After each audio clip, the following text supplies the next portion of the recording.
Hey everyone, and welcome to The Explainer. I am so glad you're tuning in today because we're jumping right into a massive, absolutely critical shift happening in global public health right now.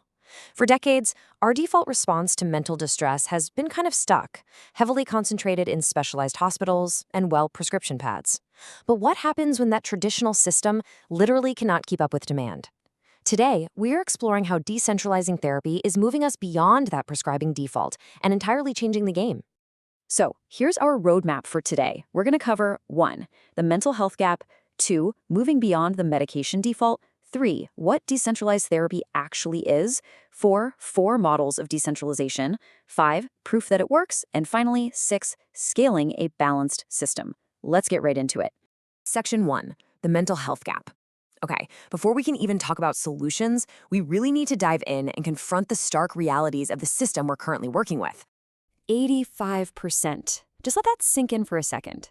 In India alone, a staggering 85% of individuals living with common mental disorders receive absolutely no formal care. None. Zero. And honestly, while India is a really striking example, this massive treatment gap echoes all over the globe, especially in rural and low-resource areas. When you have that kind of population with zero access to a psychologist, the entire burden of care falls squarely onto a really strange primary care system. Section 2, beyond the medication default. So, this huge gap, it leads directly to a fundamentally flawed system. When resources are that scarce, doctors are basically forced to rely on quick fixes just to manage the overwhelming patient loads. Picture a general physician in a busy clinic. They've got a waiting room packed with people, maybe 10 minutes per patient, right? And absolutely zero psychosocial services to refer anyone to. In that kind of high-pressure environment, prescribing antidepressants like SSRIs becomes the default out of pure necessity, not necessarily clinical choice. And to manage immediate stuff like insomnia, doctors often co-prescribe sleeping pills. Now, while antidepressants aren't traditionally addictive, they definitely carry well-known withdrawal symptoms like dizziness and sleep issues when patients try to stop. Sleeping pills, though, those can lead to true physical dependence over time.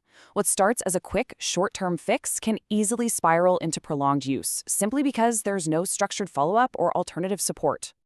And this brilliantly highlights a major conflict doctors face every day, distinguishing between everyday distress and a clinical disorder. Look, for moderate to severe clinical depression, antidepressants are absolutely essential. They are life-changing. But a lot of patients show up to the clinic with everyday distress, work stress, interpersonal conflict, grief. These experiences are incredibly real and impairing, but they usually require psychological support and coping strategies, not necessarily a pill. When medication is literally the only tool in the toolbox, we run the risk of just suppressing symptoms rather than treating the underlying human context. Section 3. What is decentralized therapy? So, how do we fix this huge structural imbalance? Well, we have to shift the paradigm entirely.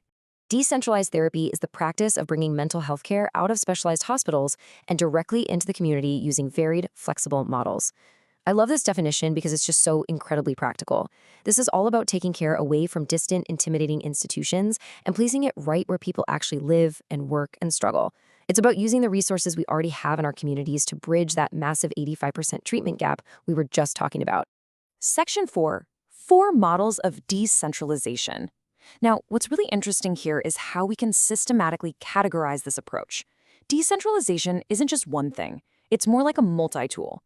Let's walk through how each of these 4 models actually works to efficiently use the resources we have. First up is the community-based model. This integrates mental health support right into schools, primary care, and mobile teams. It's great for all settings because it really helps reduce stigma. Next is task sharing. This one is fascinating. It involves training lay providers and non-specialists to deliver therapy, perfect for low-resource or rural areas. Then we've got teletherapy and digital, so your apps, video calls, online CBT. Obviously ideal for underserved areas and tech-savvy folks. And finally, stepped care.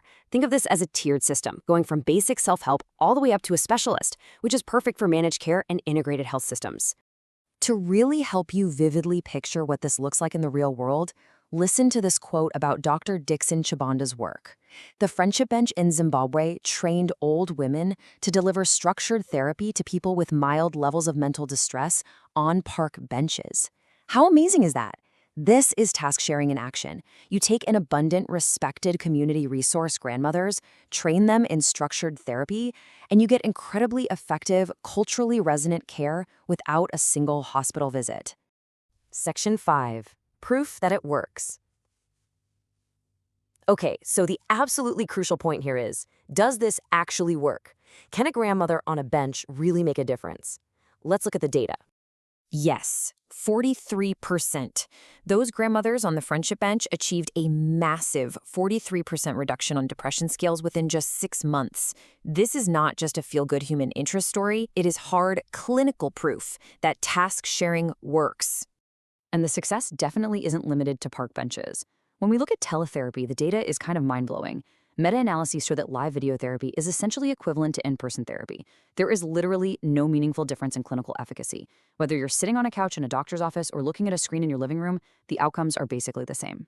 When we zoom out and look at the overwhelming evidence, the case for this is just undeniable. Digital CBT yields a solid, moderate effect size. Task-sharing interventions actually cut mortality rates by around 27%. We're seeing non-specialist counselors successfully preventing perinatal depression. And the Atmiyata Programme in India is doing incredible work utilizing community volunteers.